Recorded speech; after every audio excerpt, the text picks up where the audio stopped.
காலையில் மாலையில் கருத்துடனாலும் ஆதாரத்துடன் அங்கம் துலக்கி நேசமுடனொரு நினைவதுவாகி கந்தர் சஷ்டி கவசமிதனை சிந்தை கலங்காத தியானிப்பவர்கள் ஒரு நாள் 36 கொண்டு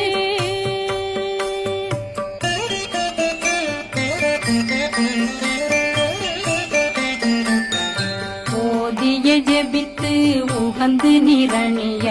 அஷ்டதிக்குள்ளோரடங்கலு வசமாய் திசை மன்னரென்பர் செயலதருளுவர் மாத்தலரெல்லாம் வந்து வணங்குவர் நவகோன் மகிழ்ந்து நன்மையளித்திடும் நவமதனெனவும் நல்லெழில் பெறுவர் எந்த நாளும் மீறட்டா